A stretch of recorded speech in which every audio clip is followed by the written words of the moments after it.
A gracious good day to one and all once again. 'Tis I, Norton the First, by grace of God, Emperor of the United States and Protector of Mexico. Back with you all once again for episode number 153 of Emperor Norton's fantastic history vlog.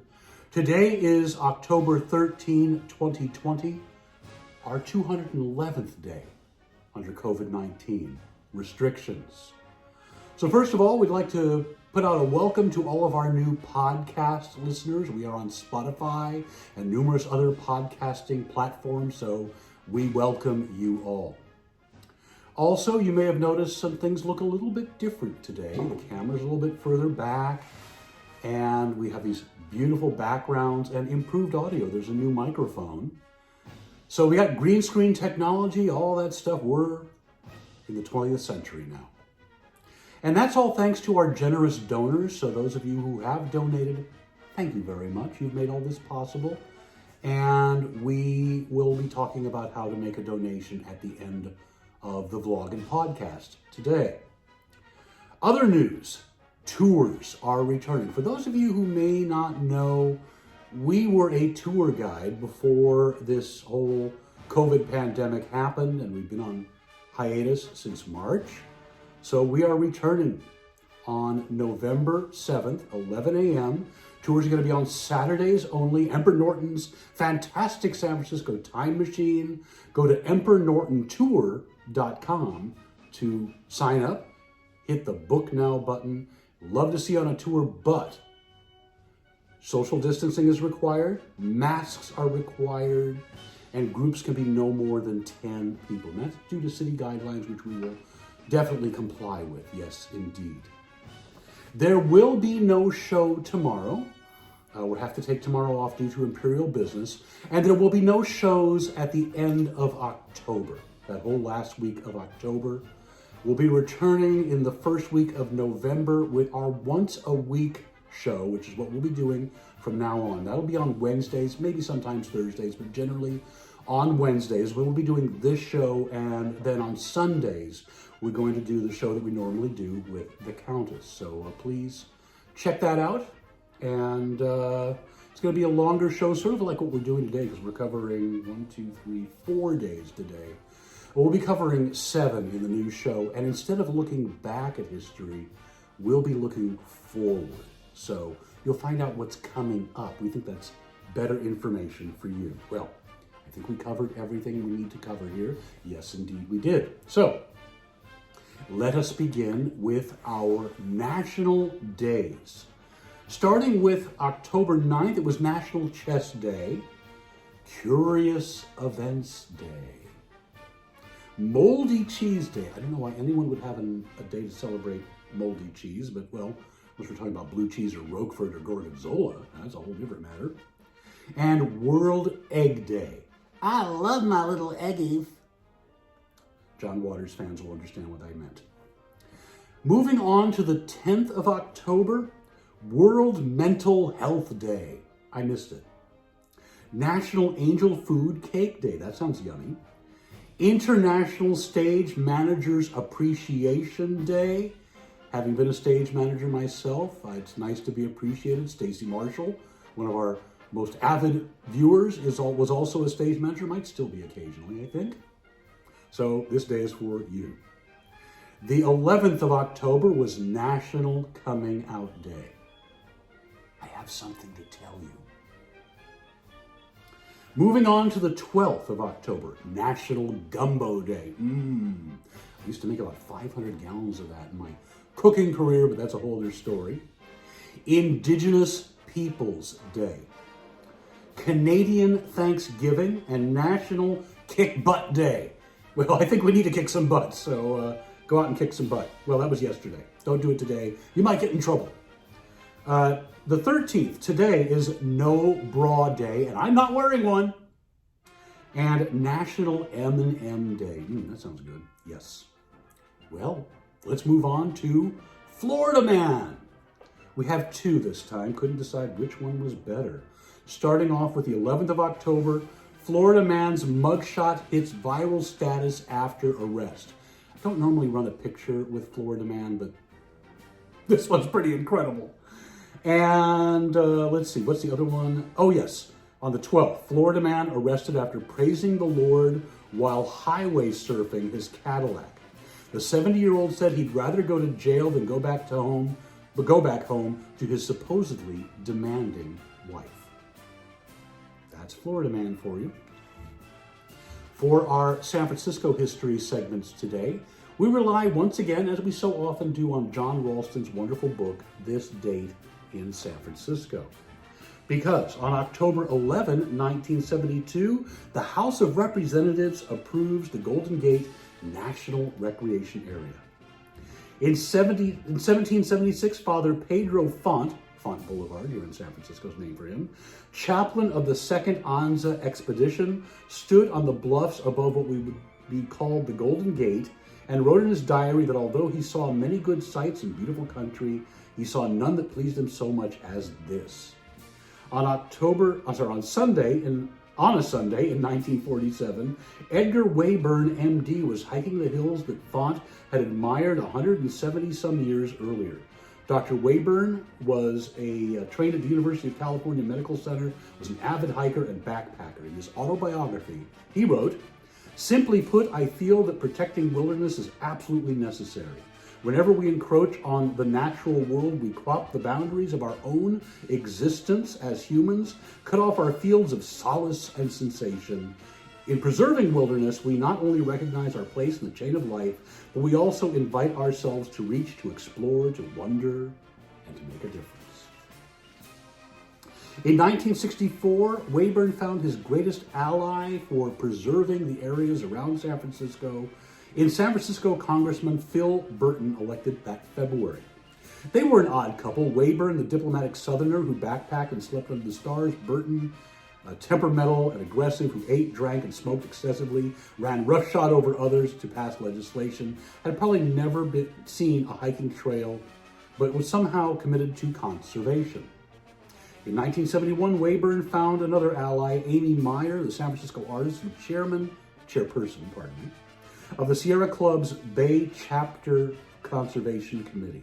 Wayburn and Meyer formed the People for a Golden Gate National Recreation Area, PFGGNRA, PIFGANRA. Wayburn thought the anagram sounded like a social disease. Kind of does. After Wayburn and Meyer drew plans for 26,000 acres north of San Francisco and on its western edge in San Mateo County, Wayburn presented them to Congressman William Melliard, U.S. State Senator John Tunney, and Alan Cranston, Senators John Tunney, Alan Cranston, and Phil Burton. Burton thought the plans too small and asked Wayburn what he really wanted. Wayburn expounded 8,000 acres in the Olima Valley, which included the already protected areas and would create a 100,000 acre swath from Point Reyes through Marin County across the Golden Gate and south down the beaches of San Francisco. When Burton asked, "Why didn't you present that to me?" Wayburn said he didn't think it was politically feasible. "Get the hell out of here," Burton roared. "You tell me what you want, not what's politically feasible, and I'll get it through Congress." In June 1971, Wayburn proposed 34,000 acres that included the Olima Valley and the obsolete military forts on the Marin Bluffs above the Golden Gate. Burton introduced a bill that included a provision for acquiring the Presidio of San Francisco. The Presidio was obsolete and was coveted by developers for its location and magnificent Golden Gate views. Burton's bills coincided with a popular support for the National Park Service areas in and around urban areas rather than only in wilderness areas such as Yosemite and Yellowstone. In August 1972, Burton's bill passed the House Interior and Insular Affairs Committee practically intact. On October 11th, the full House passed the bill creating the Golden Gate National Recreation Area. Interior Secretary Rogers Morton, acknowledging, quote, "my dear friend Dr. Rayburn," unquote, supported the bill. It was signed by President Nixon on October 28th. The Golden Gate National Recreation Area and adjoining preserves comprise today nearly 200,000 acres. Much remains as it was when seen by Father Font, and it is a wonderful, wonderful thing. Moving on to October 12th, 1934, the Coit Tower murals are opened to the public. Among San Francisco's lesser-known treasures is a series of 1930s-era public murals. The Great Depression had hit artists hard, and artists starving in garrets wasn't just cliche. In 1933, muralist Bernard Zackheim called a meeting of fellow artists to lobby Washington, D.C. Inside lawyer Edward Bruce, an artist himself, to get federal funding for public artworks. Unknown to Zackheim's group, Bruce had already begun creation of the Public Works of Art Project, PWAP, a New Deal agency that would work with federally designated local districts to fund the sort of thing Zackheim's group had in mind. Pardon me, I just realized the microphone is not on. Hopefully I don't have to redo this whole beginning. But if you notice a difference in sound, that's why. Where was I? Coit Tower on Telegraph Hill had been dedicated in October 1933. It was bare inside. Early in 1934, a special committee combined the regional PWAP and Coit Tower by proposing murals depicting California and San Francisco for the tower's considerable interior space. The artists would be paid by the PWAP with some local funding to prepare the site. Designs and artists having been approved by 26 artists and 19 assistants began work in January 1934 with Russian artist Viktor Arnatov as project director and supervisor. Many of the artists had worked with Mexican artist Diego Rivera, whose influence is apparent. If anybody ever tells you that those murals were painted by Diego Rivera, they were not. I hear that quite often. They were done in a fresco style, but 2 months before opening, all hell broke loose in San Francisco. San Francisco's waterfront labor situation had been simmering for 15 months, during which the Waterfront Employers Association, WEA, ran a company union. The International Longshoremen's Union, ILA, challenged the WEA, and when the employers would not agree to union-run hiring halls, the Pacific Maritime strike began. So what happened was one of the murals had a hammer and sickle on it. It was seen and removed, and Coit Tower was locked. The walls covered with murals, locked against the public. The opening of the tower, planned for late May, had been postponed indefinitely by the Art Commission. The Great Door had been locked since members took their final look at the project, rubbed their eyes, and said that certain things they saw were in opposition to the generally accepted tradition of Native Americanism. Wright's hammer and sickle were removed. No one seems to know how. Coit Tower was reopened on October 12th. Over the years, the murals suffered from moisture, tobacco smoke, and vandalism, and new areas containing them were closed. After a restoration project in the 1960s and 70s, the murals were publicly reopened, now with icon status, and they were renovated. The murals were once again just a few years ago. So if you've never been to Coit Tower or haven't been in the last, about decade, do go see the murals. They are just beautiful once again. Well, let's move on to our other history for today. It's considerable. This is going to be a long one, folks. So starting with the 9th of October, due to the Great Plague of London in 1665, the British Parliament meets at the University of Oxford rather than the Palace of Westminster. 1701, the Collegiate School of Connecticut chartered in New Haven. Yale it went on to become. 1781, Americans under George Washington and the French under Comte de Rochambeau, begin a bombardment of Yorktown, the last battle in the American Revolutionary War. 1888, the Washington Monument opens for public admittance. 1941, U.S. President Franklin D. Roosevelt approves an atomic program that would become the Manhattan Project. 1961, U.S. members of the Communist Party are obliged to report themselves to police. 1975, Japanese Emperor Hirohito visits San Francisco. Hats off to emperors. 1975, Soviet dissident Andrei Sakharov wins the Nobel Peace Prize. 1985, Central Park's Strawberry Fields is dedicated. We'll get to why later on. 2012, women's rights and education activist Malala Yusufazi, is shot 3 times by a Taliban gunman as she tried to board her school bus in Swat district of northwest Pakistan. We'll return to her later on as well. But let's move on now to the 10th of October, 1871. The Great Chicago Fire is finally extinguished after 3 days, leaving approximately 300 dead, 100,000 homeless, and costing $222 million in damage. 1886, the first dinner jacket, the tuxedo, is worn to the Autumn Ball at Tuxedo Park, New York, hence the name. 1911, Sun Yat-sen's revolutionaries overthrow the Manchus. Taiwan National Day, that is. 1966, the Beach Boys released their influential single, Good Vibrations. 1973, U.S. Vice President Spiro Agnew resigns after pleading no contest to allegations of tax fraud. 1978, the U.S. Congress approves a dollar coin honoring women's suffrage campaigner Susan B. Anthony. It wasn't very popular, unfortunately.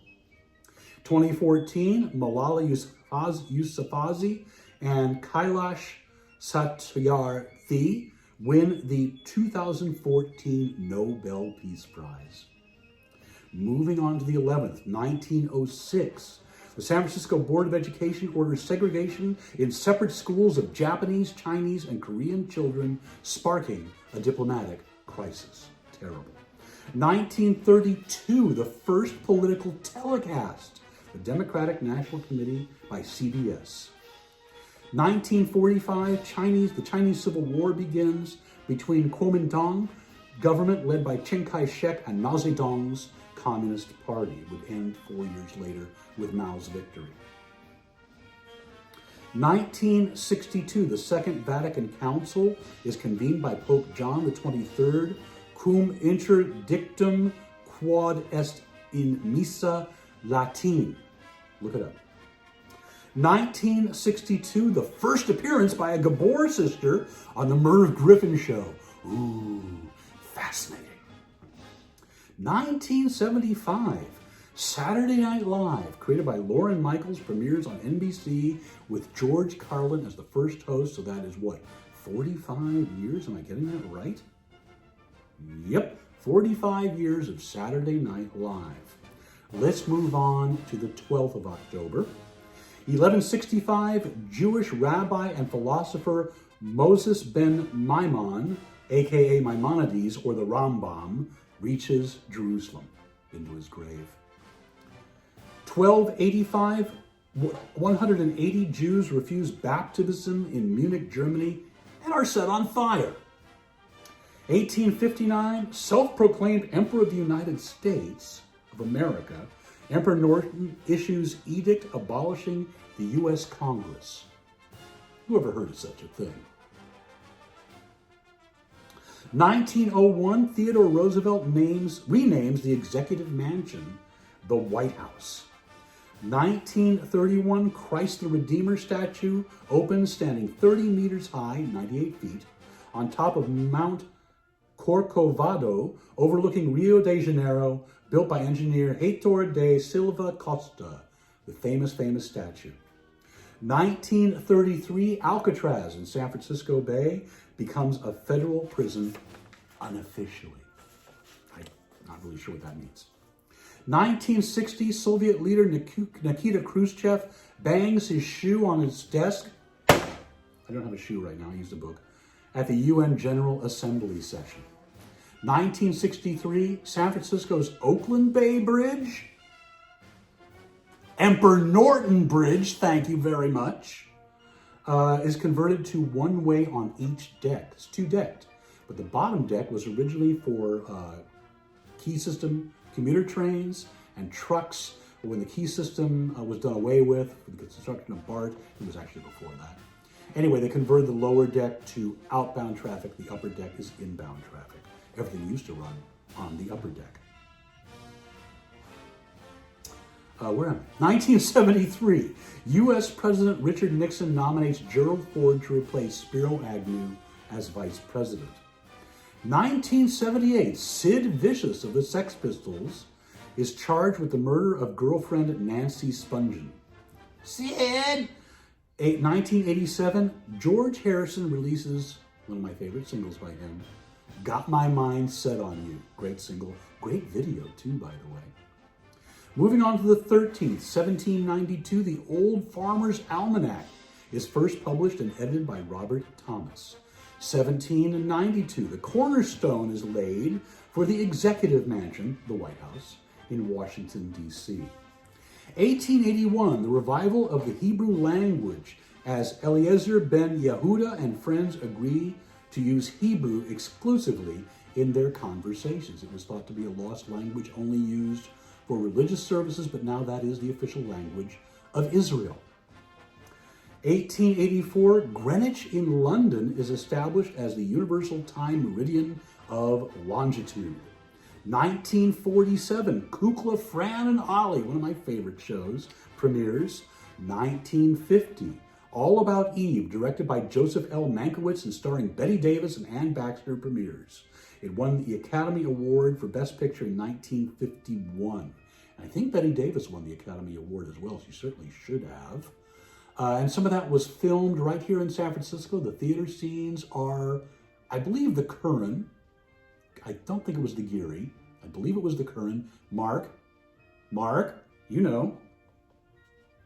1960, the third presidential debate between Nixon and Kennedy.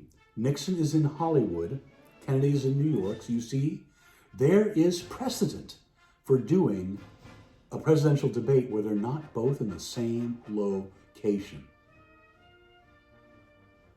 1963, the term Beatlemania is coined after the Beatles appeared at the London Palladium. 1982, International Olympic Committee Executive Committee, well, that's redundant, approves the reinstatement of Jim Thorpe's gold medals from the 1912 Olympics. They were taken away from him because he played professional sports. Now, that's perfectly acceptable today, but it wasn't then, and it took 70 years for them to restore his medals. 1988, the Shroud of Turin, revered by many Christians as Christ's burial cloth, is shown by carbon dating tests to be a fake from the Middle Ages. 2016, American singer-songwriter Bob Dylan is awarded the Nobel Prize for Literature. How does it feel? Moving on to our births today, starting with the 9th of October. 1823, Mary Ann Shadd Cary, American-Canadian publisher and anti-slavery campaigner, first publishes the first African-American newspaper, Provincial Freeman. 1859, Alfred Dreyfus, French Jewish artillery officer, is born. The Dreyfus Affair, look up some information about that. 1890, Amy Semple McPherson, Canadian-American evangelist, is born. 1903, the birth of Walter O'Malley, American baseball team owner, the Dodgers. 1918, E. Howard Hunt, American intelligence officer involved in the Watergate break-in. 1922, Philip Five-ish Finkel, American actor, passed away fairly recently. 1940 is the birth, would have been the 80th birthday of John Lennon, our favorite Beatle. 1944, same date, different year, John Entwistle, the bassist for the band The Who. 1948, musician Jackson Browne. 1952, Sharon Osbourne. 1953, one of our favorite actors, Tony Shalhoub. 1964, director Guillermo del Toro. 1975, Sean Ono Lennon, who's the son of John and Yoko, born on his father's birthday. I think that's so wonderful. Let's move on to the 10th of October. 1813, Giuseppe Verdi, the composer. 1900, First Lady of the American Stage, Helen Hayes. 1917, jazz pianist and composer, Thelonious Monk. 1924, Ed Wood, notorious movie director, Plan 9 from Outer Space, just one of his many, many bad movies. 1930, British playwright Harold Pinter. 1940, Mouse, whose real name is Stanley Miller, American artist notable for psychedelic rock concert poster designs and album art like The Grateful Dead. Journey, just to name two, was born in Fresno. 1946, the wonderful actor and dancer Ben Vereen. 1946, American country folk singer-songwriter John Prine, who passed away fairly recently. 1954, David Lee Roth, American rock singer Van Halen, also had a solo career. I don't think we acknowledged the death of Eddie Van Halen last week. I think that was on the 6th of October. 1958, country legend Tanya Tucker. 1963, Daniel Pearl, American journalist who was kidnapped and murdered in Pakistan. 1967, California Governor Gavin Newsom. I didn't know he was a San Francisco native, born right here.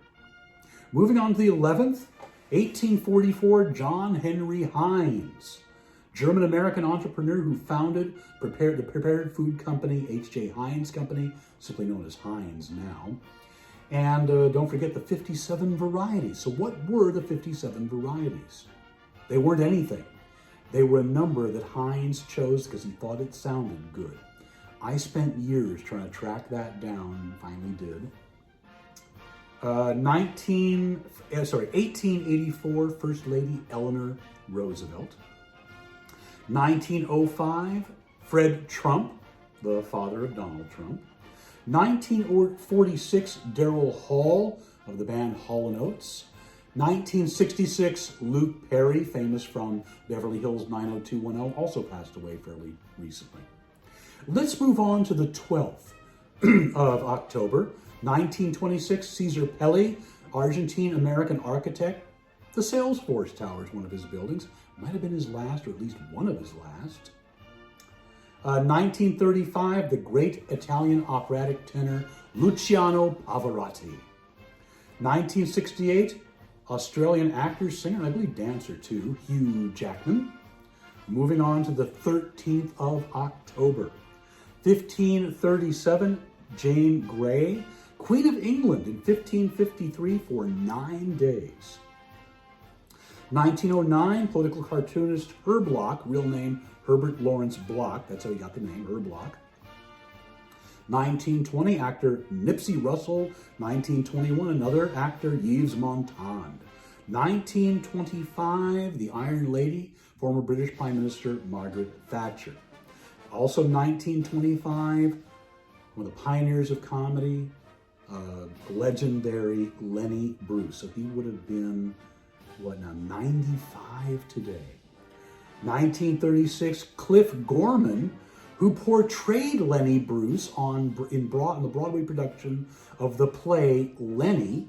Of course, the film version was with Dustin Hoffman. And Cliff Gorman was also wonderful in The Boys in the Band. And if you've not seen the reboot of The Boys in the Band on Netflix, we recommend it. A little dated, but it works. 1940, Pharoah Sanders, who we had the privilege of seeing back in the 1970s. Great jazz saxophonist. 1941, Ryman Simon, Paul Simon. Ooh, sorry about that. 1941, also, Neil Aspinall, British music executive, ran the Beatles' Apple Corps. 1958, Jamal Khashoggi, the Saudi Arabian progressive journalist, author, and editor-in-chief, was murdered, probably by the Saudi government, probably on orders of a Saudi prince, whose name escapes me right now. 1959, Marie Osmond. 1961, Jerry Rice, the legendary receiver for the San Francisco 49ers. Go Niners. 1971, Sacha Baron Cohen, the British comedian and actor Ali G. Borat. Borat's back, folks. 1989, Alexandria Ocasio-Cortez, AOC, the American politician, the representative, the U.S. House of Representatives from New York. 1993, Tiffany Trump, the forgotten daughter of Donald Trump and Marla Maples. Let's move on to our deaths today. Starting with the 9th of October, 1806, Benjamin Banneker, the African-American astronomer, mathematician, and the surveyor of Washington, D.C.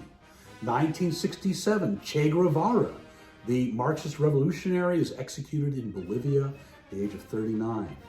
1974, Oskar Schindler, Austrian businessman and subject of the novel Schindler's Ark and the film Schindler's List, rescued many Jews from the Holocaust. 1987, Claire Booth Luce, American politician and U.S. ambassador to Italy. 2005, Louis Nye, American comedian and actor. 2007, Enrico Banducci, American nightclub owner, operated the Hungry Eye in San Francisco, where many of the classic comedians of that period played or sometimes got their start, like Pat Paulson, Phyllis Diller, Bob Newhart, the Smothers Brothers, just to name a few. The Hungry Eye and the Purple Onion, both gone now, were legendary comedy spots in San Francisco's North Beach. 2004, Jan Hooks, who was on Saturday Night Live, was also on Designing Women. She also played the role of Dixie, Jiminy Glick's wife, on the Jiminy Glick Show. Never seen Jiminy Glick? Do. Moving on to the 10th, 1872, William H. Seward, American politician, Secretary of State, Governor of New York, and of course the man who approved the purchase of Alaska. Seward's Folly, they called it. He was almost killed the night Abraham Lincoln was in the plot to kill him and numerous other people in the administration as well, but that was thwarted. 1913, Adolphus Busch, German-born American brewer, Anheuser-Busch. 1939, I did not know this. Eleanor Rigby, there was a real Eleanor Rigby whose name may have suggested the title to the Beatles song. She was born in 1895. I always wanted to do a heavy metal version of that song. I think I may someday. 1963, Edith Piaf, the famous French singer. 1964, Eddie Cantor. Sorry to get my eyes as big as his, that's hard. He was a comedian, vaudevillian, etc. 1983, Sir Ralph Richardson, one of the big three of Shakespearean actors of the UK, along with John Gielgud and Alec Guinness. 1985, Orson Welles, We Shall Sell No Wine Before It's Time, but also the director of Citizen Kane and numerous other movies. 1985, actor Yul Brynner. 2004, actor Christopher Reeve. 2010, Dame Joan Sutherland, Australian operatic soprano. The 11th of October, 1809, Meriwether Lewis, Lewis and Clark.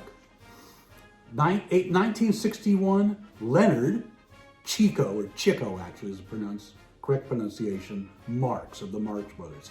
That's a fine. 1963, French poet, writer, and I believe film director as well, Jean Cocteau. 1965, the famous American documentary photographer, Dorothea Lange. 1988, Wayland Flowers, the ventriloquist, Wayland and Madam. Madam's back, died of AIDS at the age of 48. 1991, Red Fox, dies at 68 from a heart attack. There's an interesting story behind that. Those of you who might remember his show Sanford and Son, he was always, hey, I'm dying, I'm not, I forget what he would call out the name of his dead wife, I'm coming to see you, and all that. Well, he had the heart attack on the set of his new show, and everybody thought he was doing one of his bits. Nope, he had a real one, he did. Let's see, moving on to the 12th of October, 1870, Robert E. Lee, general from the command of the Confederate Army of Northern Virginia in the American Civil War. Of course, his old estate now is Arlington National Cemetery. 1940, Tom Mix, one of the early cowboy actors. 1971, Gene Vincent, Sweet Gene Vincent, American guitarist and vocalist. Bebop Baloo, she's my baby. I think I sounded more like Elvis there.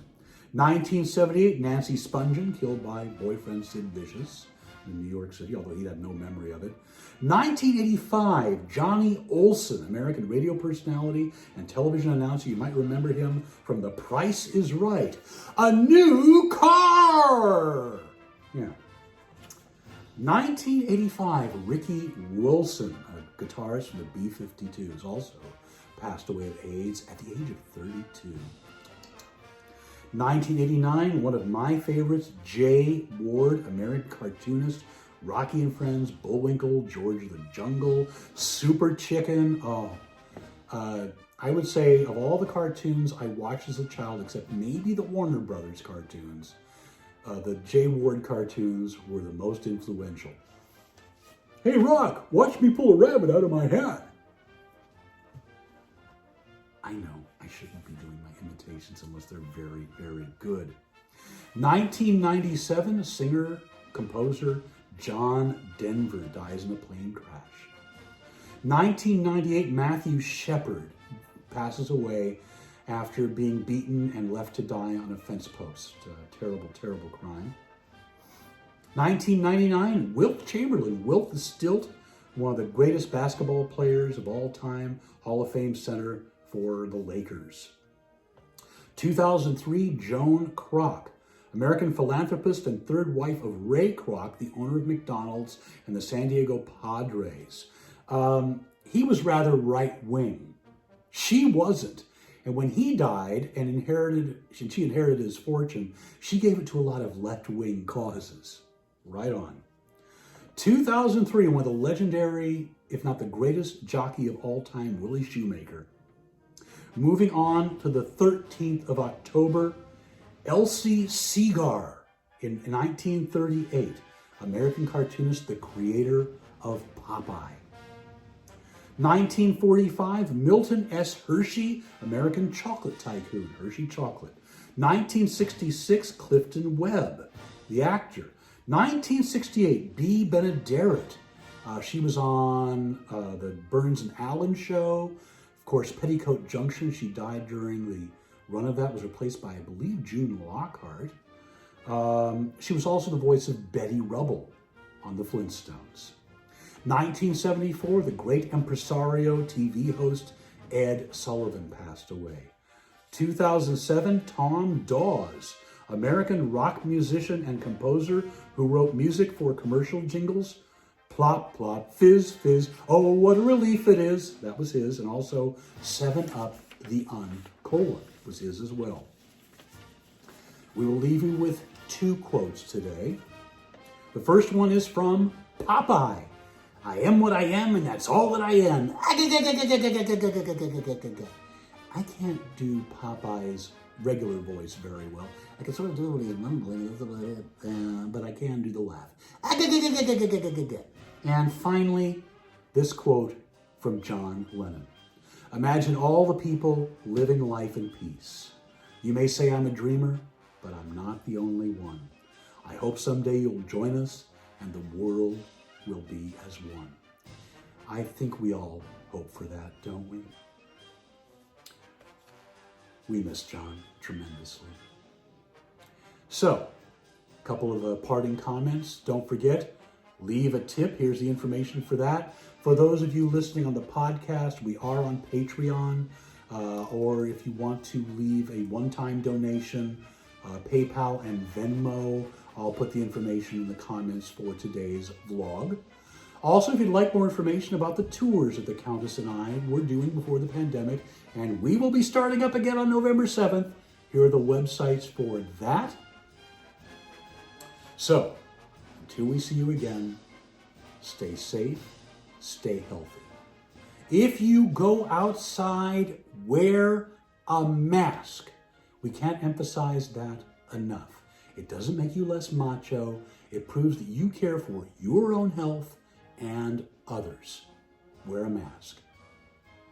Don't take unproven cures that might kill you, no matter who says so, unless they are a doctor. Be kind to one another. Live the words of John Lennon.